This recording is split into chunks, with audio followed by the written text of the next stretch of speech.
All right, so we're going to go ahead and get started. All right, welcome everybody. I'm Melanie Escher with the Arizona Telemedicine Program and the Southwest Telehealth Resource Center, and welcome to today's program.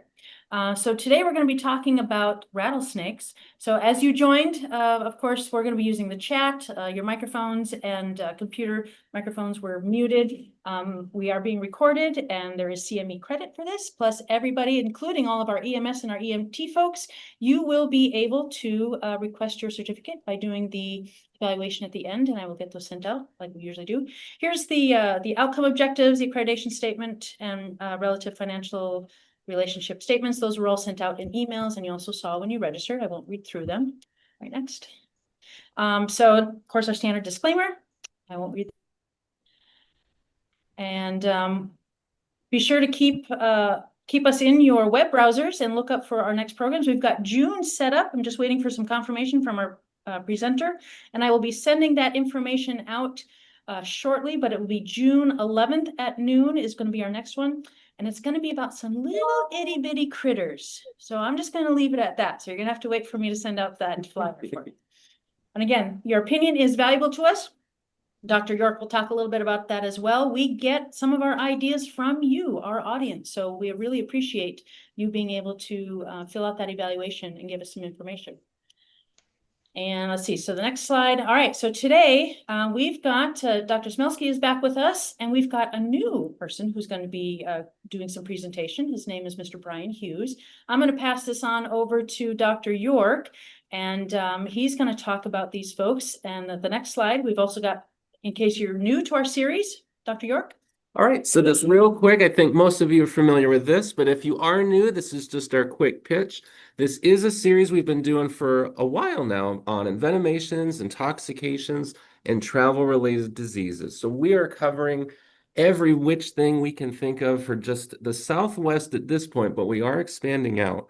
So if you are new, if there's something that you think is relevant to your job that pertains to any of these critters, maybe something you've heard of, please make mention of it in your evaluation. We are taking a lot of those ideas and plugging them in. And I think at least about 20% or so, I think, of our topics have come from you all. If there's anything you want us to cover, or if there's anything we've talked about you want us to bring back, go more into specifics on, you let us know. But if you go to the next slide, Chris, we do have some of the topics we've covered already and some of the things that are coming up. So as Melanie mentioned, I think we're going to have some little critters we're going to talk about the next time. It should be a very exciting talk. I'm excited for all of you. Looks like we will have a very cool guest coming to talk about it in addition to Dr. Klotz. But with that said, let me turn it over. Are you going to talk first, sir? Yeah. All right, so if you have been with us for a while, we've had Dr. Jeff Smelsky on before. He is the educational director, am I correct, for the Poison Center? But I'm going to have him and our other guest tell us a little bit more, not only about what they're doing now, but maybe some projects they're working on, as I think you all have already gotten some exciting tidbits here with Brian Hughes. So take it away. Thanks, Larry. So as we wait for my slides to kind of come up here. So I'm the clinical education director at the Arizona Poison and Drug Information Center. So we're based here out of Tucson, Arizona. We cover the majority of the state, so everything outside of Maricopa County, which is essentially where Phoenix is. And so one of my big areas of work in the research and education arena is with rattlesnakes. So this is a big topic for us. We've been part of several clinical trials. We have a lot of publications. I think we totaled almost 14 just last year on rattlesnakes. So lots of exciting stuff. And when the guys reached out about this talk today, it was a really exciting area for us, looking more at prevention measures for kind of preventing rattlesnake bites in the first place. And that's where Brian and I have been working on some stuff, trying to gather some data and get some more informed thoughts about where this kind of conflict is coming. Where are humans and snakes coming into conflict, and what can we do about it? What can we use based on our understanding of the snakes, as well as the data that we see at the Poison Center from people that are getting bitten. So most of the talk's going to be Brian sharing all sorts of cool snake facts, but I'll share some of the stuff and how we're tying that into what we're seeing at the Poison Center. So, well, let's get started. I think we've futzed around long enough here. So, so as I said, so I'm Jeff Smelsky, the clinical education director at the center. Go ahead. All right, so here's my little shameless plug for the Poison Center that I'm required by my contract to give everywhere I go. So We do a bunch of different stuff. And so up on the top here, these are the state mandated responsibilities. And I try and hit several of these in a lot of the things that we do, but poison prevention, data collection, education, this is all part of stuff that we do. And a lot of folks don't recognize we're part of the Department of Health and Human Services. So poison control is just one of the branches in it. There's a lot of us here. I won't go through the giant list of names of folks I work with, but there's a bunch of us, a lot of different areas we do stuff in. We get a lot of phone calls. Let's see, last year we had a little over 22,000. A lot of what we do really is keep people out of the hospital, but we do other things and we manage folks when they get sick and come into the hospital too. For our purposes today, we get around 200 snake bites per year that we get called on. So Brian, if you want to go ahead. And as I mentioned, one of the things we're looking at is trying to identify where these areas of conflict are. So I've started to do a lot of geographic mapping with regards to where people are getting bitten, what's going on. So this map on the right is based on zip codes, which when I started thinking about this, I thought this is a great idea. We can see all sorts of stuff. However, a good chunk of the state doesn't actually have a zip code because it's part of reservation territory and stuff. And so all the white areas in the state are just places that don't actually have a US postal zip code. But as you can see, most of our bites are coming around the Tucson area and the kind of the bottom right, which is mostly Pima County. And then you get Cochise and Santa Cruz down there as well. But about 3/4 of the bites that we get called on our center are pretty much right around us here in the Tucson area, more or less. Again, we don't cover the Phoenix area. There's a separate poison center for there. They get a little bit fewer bites than us per year. Brian, if you want to go ahead. And so when I started looking at, oops, backwards. All right. When I started looking at some of the epidemiology stuff, trying to characterize the burden of rattlesnakes on more of a statewide scale and look at who it's affecting. These are some of the typical things that we've reported last year, but I'll kind of touch through them. So the majority are males. That's been historically there, about a 2-to-1 ratio. Most people are unaware of the snake. So about 83% of the people didn't know the snake was there prior to being bitten. And a little bit over half of folks get bit on the lower extremities, which is just anything in the legs. Most of the encounters occur at someone's house, something around or within their property, meaning within their house or kind of the immediate area around their house. About half of all bites are occurring in the afternoon, and we've known for a while that most of the bites are occurring in the summer months. Primarily August is usually one of the highest months each year. One of the big things that I've been doing some work on is looking at the physical disability component to it and the recovery period.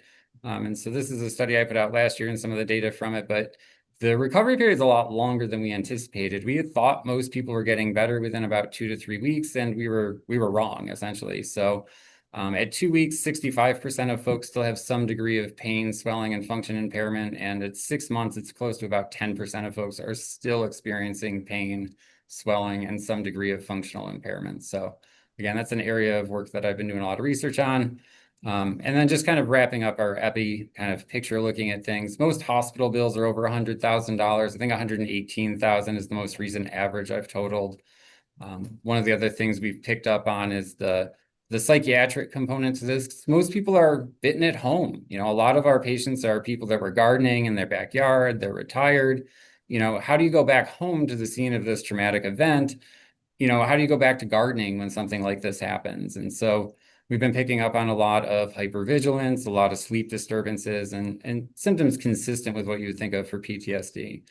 And one of the big takeaways, again, that we're tying in for today is that, preventing all of this might be something that we can actually do, and people haven't really ever tried.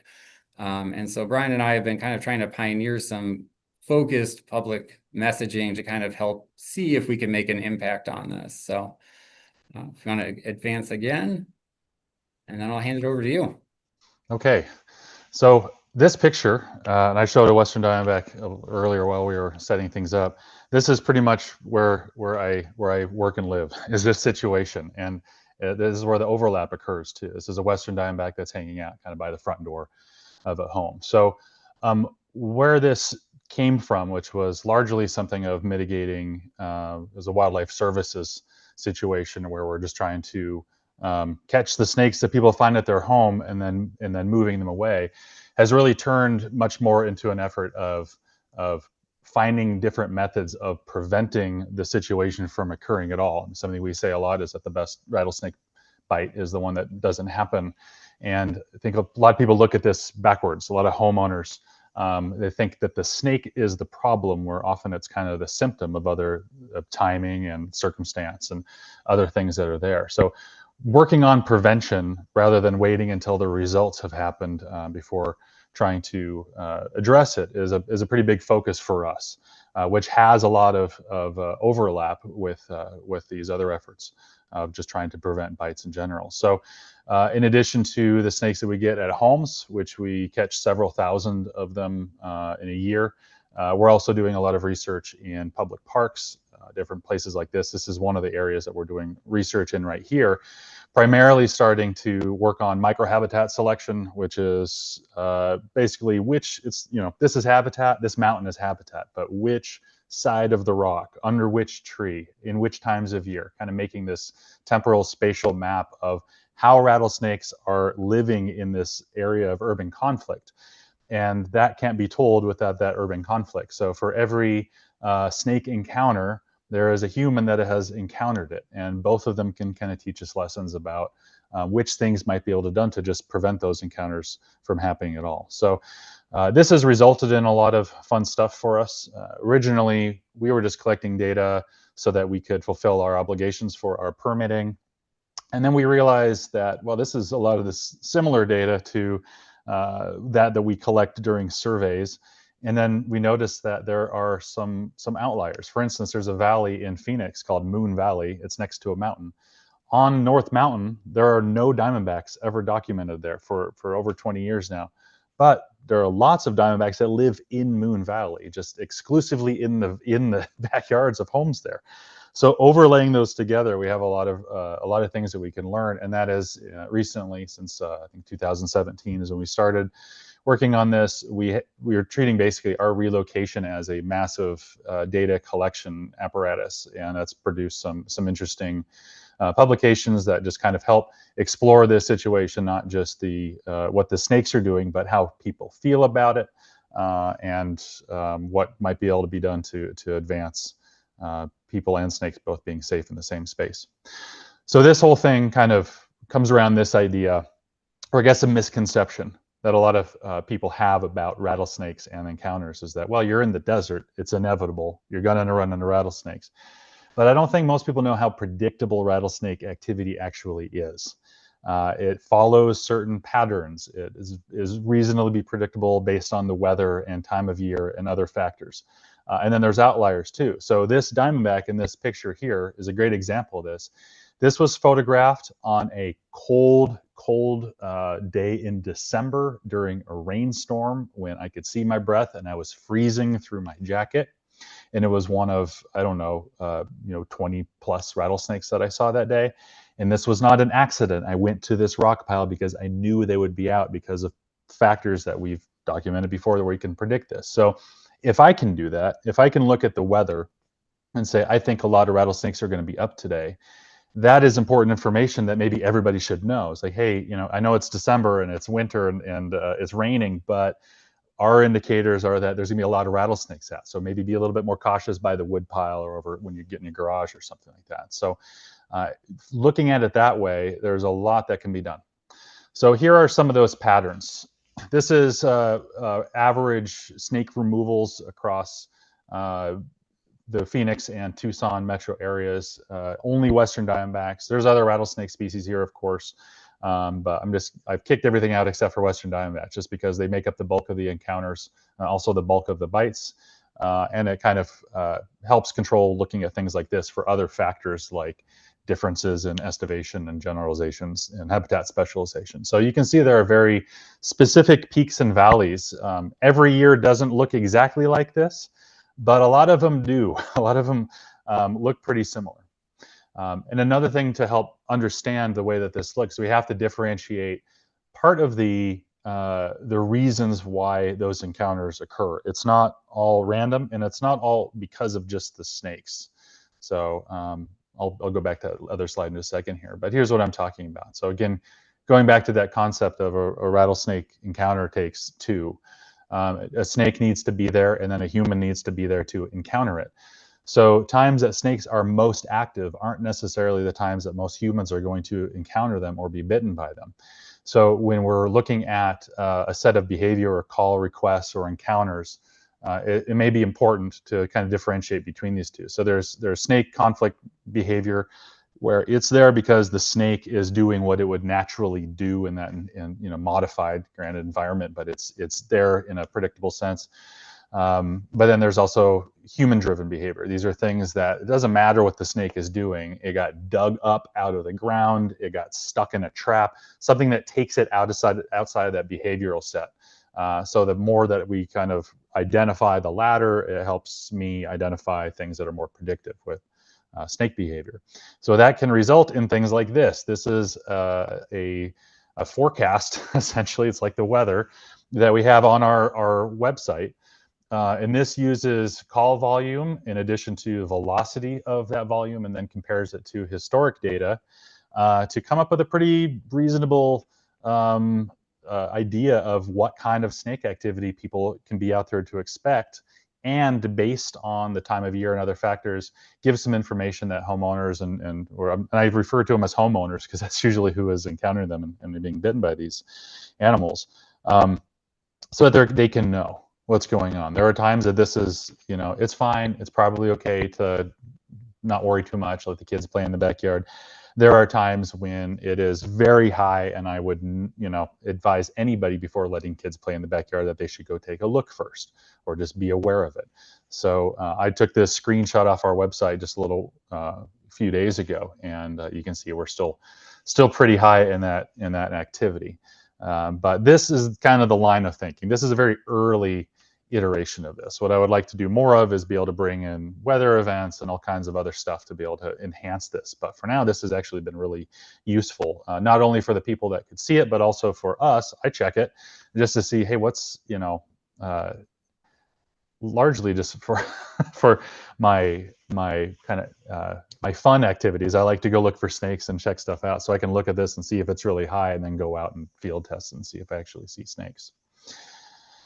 So here's kind of a shape of throughout the year, the generalization of our data from relocation calls, along with those from our surveys that we're doing in the metro areas, and our other activity with doing surveys. There's another factor in here too that I haven't found a way yet to really structure into a way that can be used to augment this, but it would look similar. I use it more for bias control, and that is for identification requests. We have a service where people, if they see any snake, they can send us a picture of it, and we'll text them back what it is.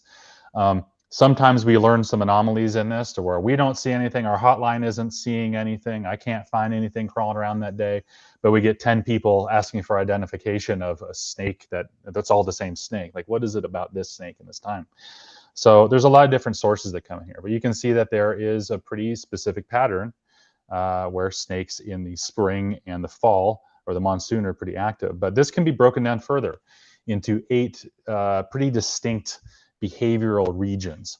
And these are more or less our guidelines that we use internally for a lot of decisions. So we use some of this like just staffing decisions. We know something's coming up. We know we need to have more people available for snake removal calls in the nighttime versus the daytime or the afternoon. We can kind of predict it for that, but it also affects our messaging that we send out to people, because each of these are snakes that are doing different things, and those different things, those different behaviors will put them in time and space with people at different times and different amounts.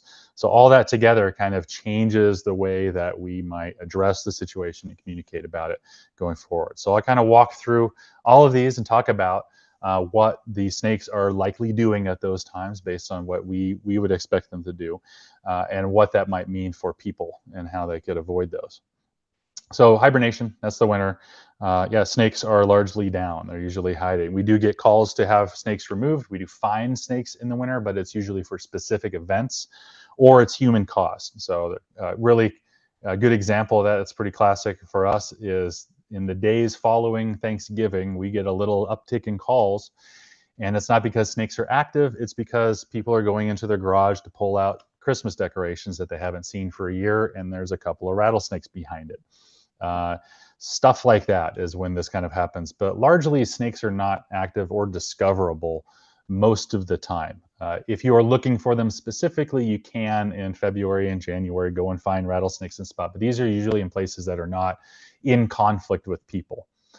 You can see that on the news pretty reasonably in this stage. This is in February.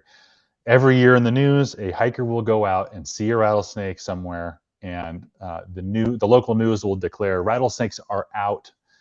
They are out early, and it's never true. They report this in the same week. every year, it's never true. It is just part of their behavior. This is when rattlesnakes start becoming visible. So egress is that process of rattlesnakes leaving their dens, and staging is that where they are kind of getting ready to do that. So they'll make appearances near the entrances of the dens or kind of hang out near them. So for people, that means that a snake that has been sleeping in the back of their garage for a few months is now hanging out near the entrance of the garage, or maybe just outside the garage. This is where we get a lot of fun conversations too with people that have a rattlesnake by the front door, and they don't understand that it's not a new thing. That usually means that they have been roommates with a rattlesnake for like 3 months at that point, and there are likely more in the area too. So these are very specific encounters that are going to happen, and they mean very specific things. So if we go catch a rattlesnake at somebody's house in February, it means that there could be more. It means that there's something that is bringing that snake there. It is not a random event, and we approach it very differently than just a random snake encounter. This brings us into the time when there's really a lot more activity. This is when there's a lot of snakes suddenly moving. They have a lot of things to do in a relatively short amount of time, and the weather's great. So rattlesnakes like t-shirt weather. Okay, they don't like being too hot. That's kind of a misconception. It's like, well, it's going to be 110 degrees. It looks like there's going to be a lot of rattlesnakes out. Rattlesnakes actually start dying around 105 degrees Fahrenheit.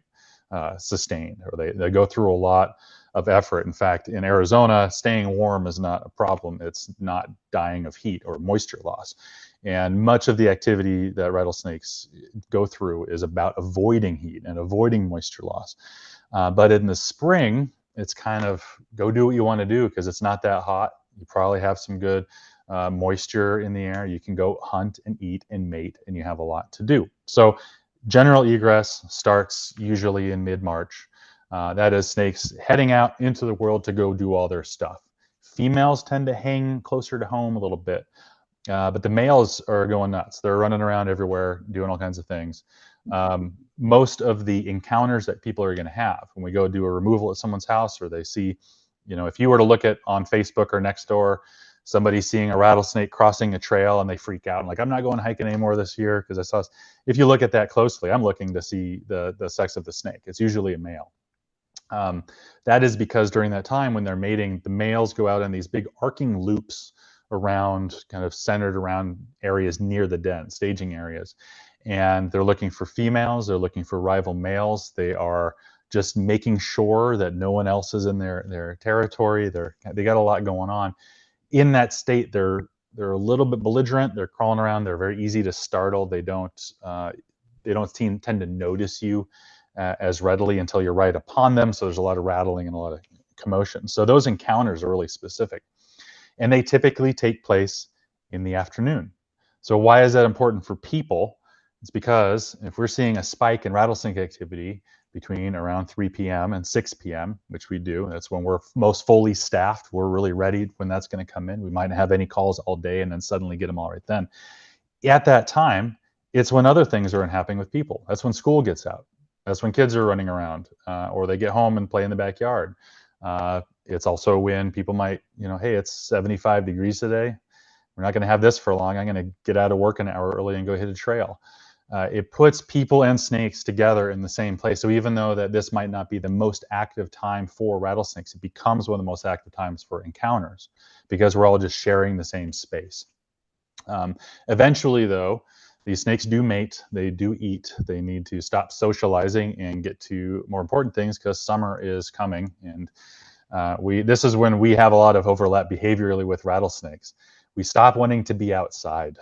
we don't want to dry up, and snakes are doing the same thing. So this is where we are right now. It's this little sliver, but it is significant because it changes what the snakes are doing for the rest of the summer. So by now mating season's over, things are traveling.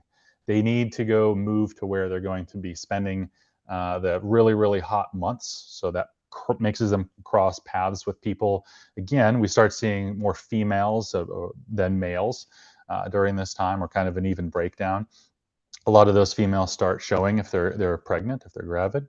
But this also means that snakes are moving from primarily diurnal activity in the daytime when they can run into people into nocturnal behavior. So even if temperatures are favorable in the late afternoon, they'll still often wait until dark before they move. So that means that it moves a lot of the encounters is kind of out of the way of people, but you start seeing early morning and then right around dark. So a lot of the ways that people tend to encounter this are their pets. What do you do first thing in the morning if you have a dog? You let the dog out. You don't go check the yard first, you let the dog out. And then what do you do right before bed? You let the dog out. In both of those times is when a lot of dogs are bitten, because there's snakes that are active at those times. So it's a small section, but it is important because there's a lot of activity that's happening there. And that leads into estivation. So you can think of estivation generally like you would think about hibernation for rattlesnakes, right? You have some conditions that are very difficult to survive in colder state, that is snow, that is winter. We don't really have that much of a problem here, not freezing to death, but it's very hard to not, die of being cooked alive. So snakes find very specific high site fidelity locations to basically wait it out and try their best to not die of moisture loss or temperature shock. If you need to maintain a body temperature of 100 degrees or ideally lower, that's hard to do here when air temperatures can sometimes exceed 110 plus.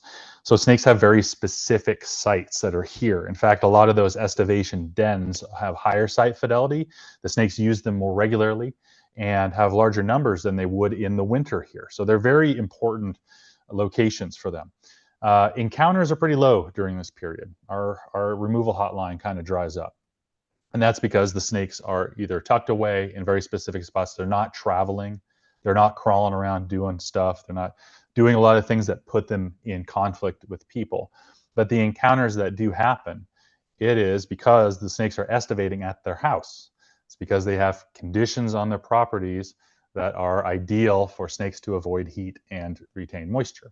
So that might be things, classic ones for us are the concrete slab by the pool equipment. No one visits it. There's higher moisture in the area and they can get down and stay cool. Or under the foundation, under an old shed where you have a leaky garden hose next to. Things like that. When we discover those, there tend to be multiple snakes and signs that they've been using it for years. So even though there's fewer encounters, this is important because it's very predictable. This is very predictable. And not only to predict those particular encounters, but the situations that create those encounters are predictable and can be avoided. So we can give out communication to people about, hey, here's what an estivation den looks like. And if you remove all this stuff, then snakes have no reason to ever come here. You can avoid all those encounters. So if during the year, if someone were to challenge and say, hey, go find 20 rattlesnakes in 2 hours, it's pretty random whether I'm not going to succeed throughout the rest of the year. But during this period of late June through early July, that's not hard. I could go do that in the morning because each time that they do that, it's a long-term place until the monsoon comes, and then everything's kind of released. So the temperatures are still really hot, but that moisture stabilizes the temperatures and makes it so that just the act of breathing isn't going to dry you out.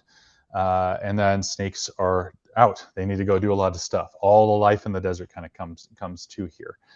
There's a little bit of a lull that happens for people. So when that first monsoon storm comes, it's not like snakes are just moving around everywhere. It triggers a mass shed event a lot of times. So all the snakes, that moisture in the air will make them want to shed their skin. And also any of the snakes that are pregnant, it triggers that behavior. So they start going into the birthing procedure or their behavior where they might move and then give birth. And then they stay with the babies for a while. So it's not instant, But then we see this steady uptick as snakes shed their skin, and then, okay, we have between now and the end of the year to eat and mate again and move. So we got a lot to do, and now is the time. This is when all the moisture's out. This is when all the prey is out. They have to, do a lot. So they're moving around. This is the start of when really encounters with rattlesnakes start going nuts. And this is how that resolves, is with baby rattlesnakes. So throughout the latter half of the monsoon season going into early October, there is a lot of randomness to the encounters. The predictability is at a lower point while encounters are really, really high. And that's because the cooler, generally cooler temperatures and the moisture and the stability of the environment means that snakes are traveling far and wide to hunt, but it also means baby rattlesnakes. So baby rattlesnakes they seem almost like random encounters, right? They're with Western Diamondbacks, they give birth, they stay with their mom for about 10 days, and then they just go hit the road to go find their fortune out in the world, which usually means being eaten by a bird. But they're just in all kinds of places. So if we get a rattlesnake that's inside of a house or in the mall or in a mailbox or like just any of these weird situations or far away from any habitat, it's usually a baby. And there's a lot of bites that happen with these little guys because they just show up in places that kind of defy a lot of those behavioral norms that would make it so they're predicted. They have a reproductive strategy that's somewhat kind of born to die, like have a bunch of them, and some of them might survive. And these are crawling around quite a bit. So just in my driveway during this period of time, I have about a half-mile driveway. During this period, I cannot walk to the end and back without encountering several baby rattlesnakes. They're just out there everywhere. But it does start to change, though. So eventually, in September, leading into October, temperatures start to come back down. The storms leave. It starts drying out again. And you start getting a little bit of cool air that you notice here comes fall. So then the snakes have more to do. So it's second mating season. Diamondbacks will mate really any time, but primarily in the spring and then in the fall. So that means those males are back out there on the crawl, making big loops, doing their thing. But it also means that they are starting to move, it's ingress, to their dens. They're starting to move back towards where we started in hibernation. So we start getting snakes traveling, crossing roads, and ending up in places that the homeowners don't necessarily know are the dens, but just, it seems like a random encounter. One of those that I don't know why it sticks out, but it's how dramatic this can be. Someone was working in his garage on a car. He was under his car, and a rattlesnake crawled in to the garage with him and went past him, because to the snake, he was just coming home. The guy didn't like that very much, of course. But we see a lot of that kind of stuff, to where the snakes, again, are moving. There's a really noticeable pattern here, too, is that even though they certainly can be out in the daytime, even if it's cold, even if the temperature is not very warm at night, there seems to be this real spike in activity that happens right at and after dusk, and then it stops. So that's why we have a service where we just offer all of our services for free on Halloween, because that's one of those times where we notice, so like, hey, there's going to be, the snakes are all moving right at dark for about 1 hour, right when all the kids are moving all at once right at dark for about an hour. So there's a lot of weird conflict that can happen there. But that's when the snakes are moving. This is largely predicted too. It goes until about the second week of November, and then somewhere between the start of the second week of November and the end of November, usually by about the third week, rattlesnake activity has largely ceased. They are where they're going to be for the rest of the season, with some rare exceptions and discoveries. So that goes again into certain situations that snakes would be discovered again. They're not really out. So there is some fluctuation to all this, depending on the year. For instance, this year was really, really overly dry in the spring. We had an abnormal year. So all that mating and egress behavior that normally happens between February and throughout March didn't happen. They were mostly just kind of stuffed away. And then they did it all at once in April. So we were able to look at that and get our hotline ready and tell everybody, because certain factors lined up to where, okay, they still have to mate, they still have to move, they still have to do all these things.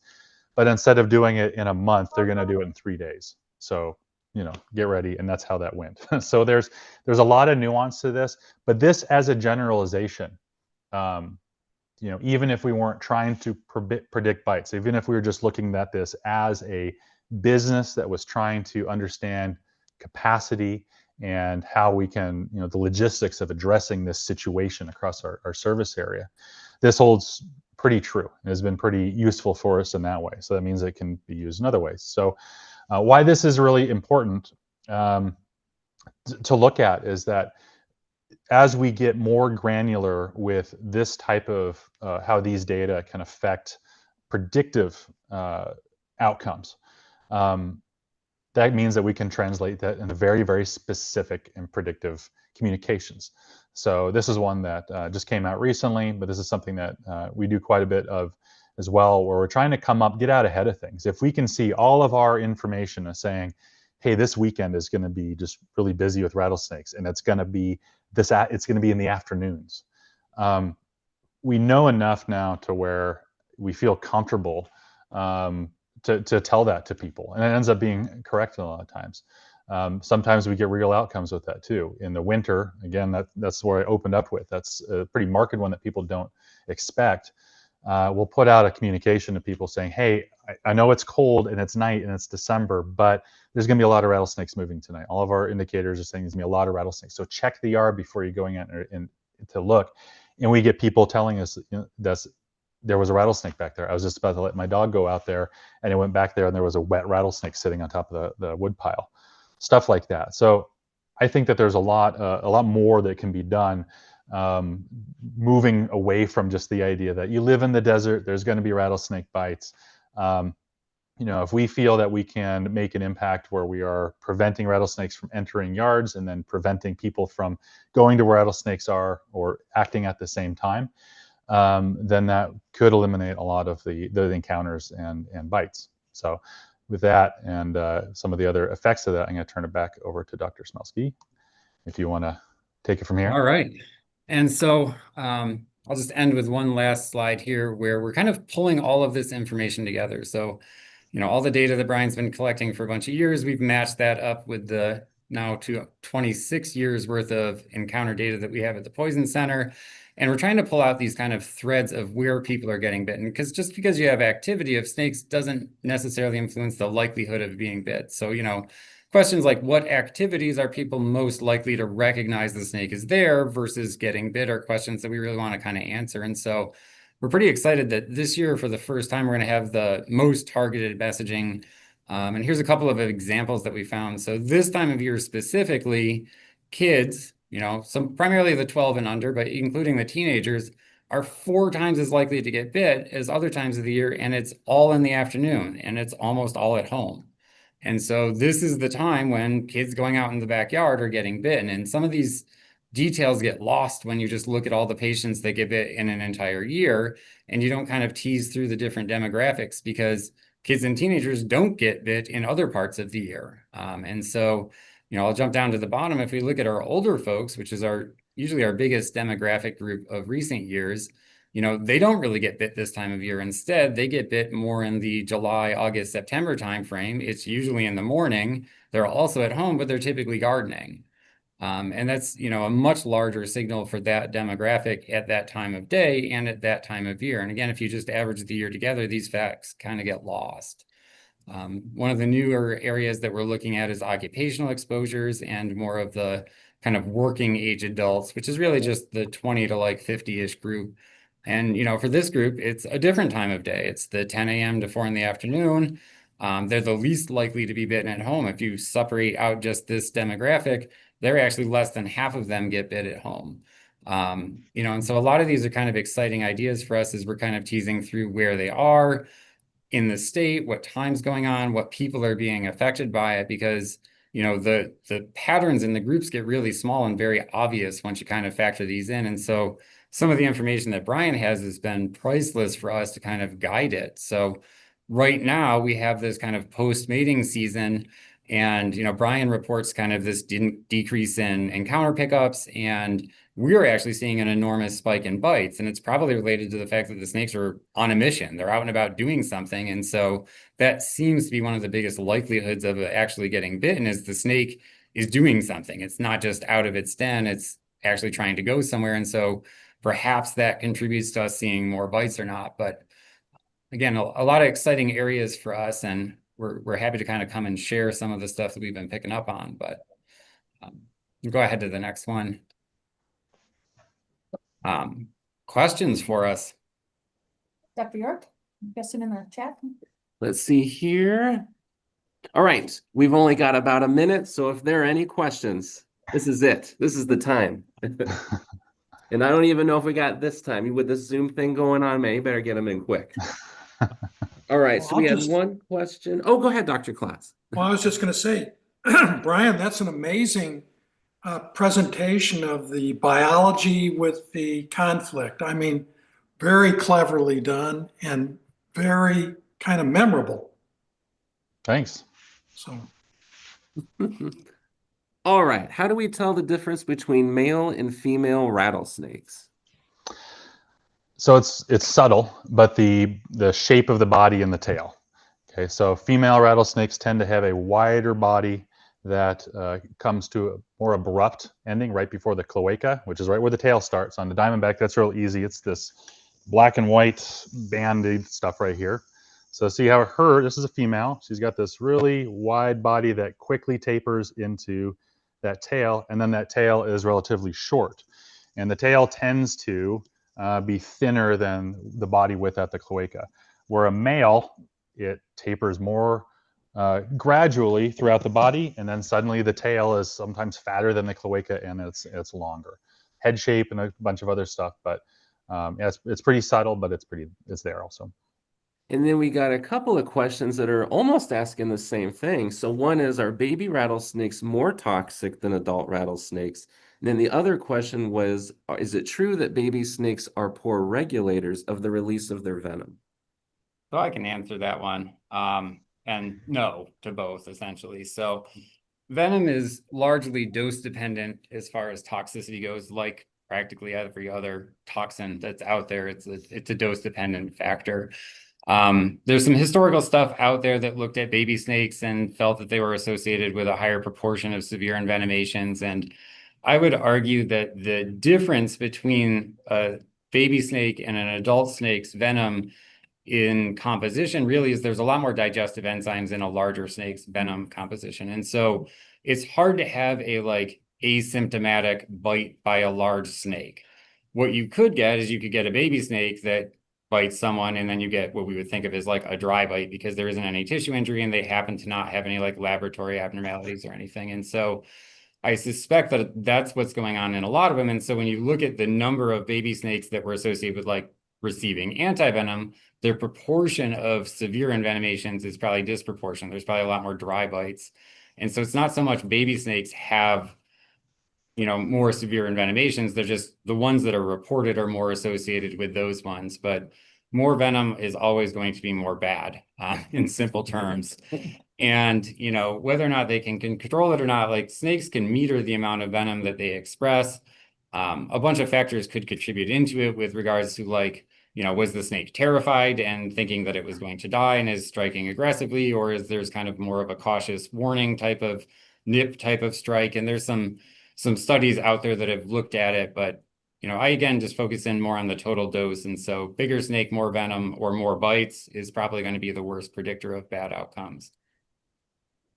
There's some difference also with babies on whether the bite is a defensive or predatory bite with that metering too. But yeah, all of it's showing that said big snakes worse bites. All right, we are a hair over. Going once, going twice. All right, last question I had. So I think, did you write this during the estivation phase? All right, so when you were talking during the estivation phase on your diagram, I think you were talking about where you tend to see some of these. So like in an urban neighborhood, is it a few houses? Is it a whole block? If you had to summarize the range of the activity. And again, that was the estivation phase, I think, was that around April, if I remember right? Okay. So so in April wouldn't be, April would be in their general activity when they're running around.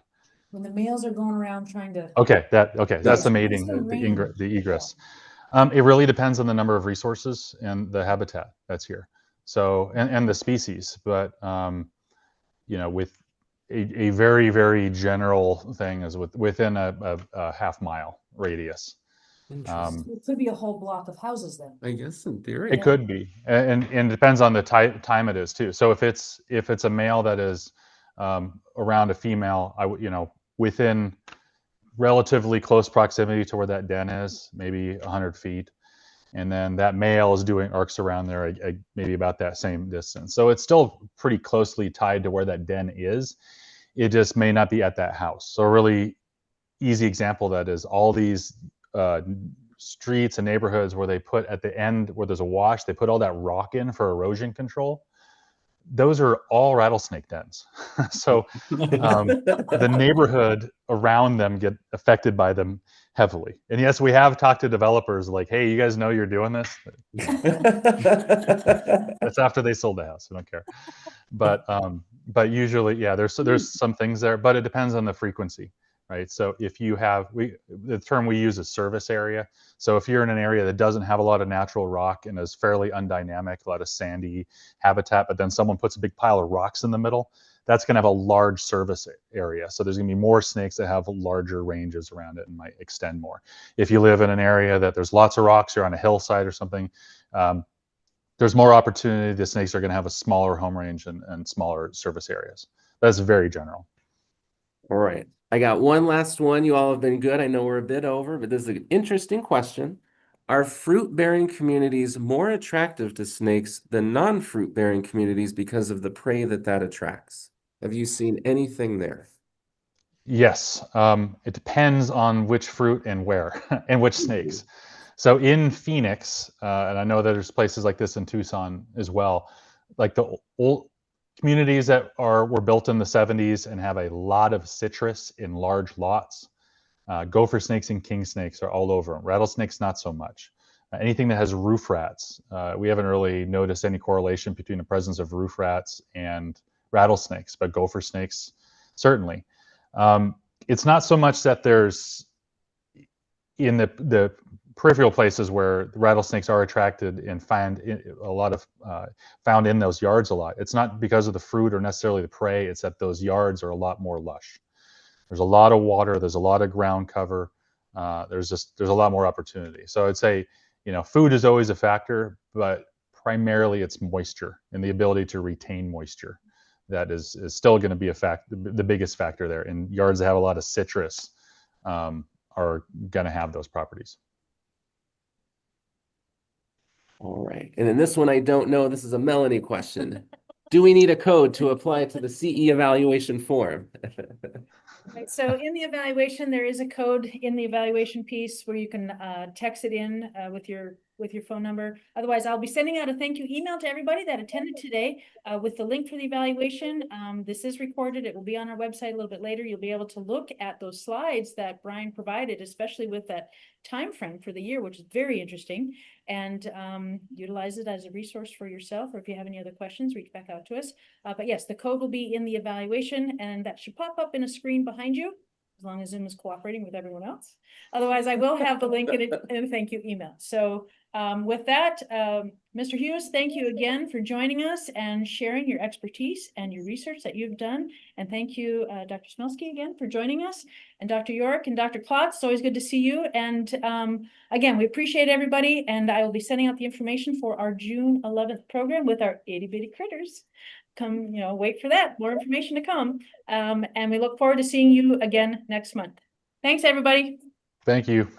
See ya.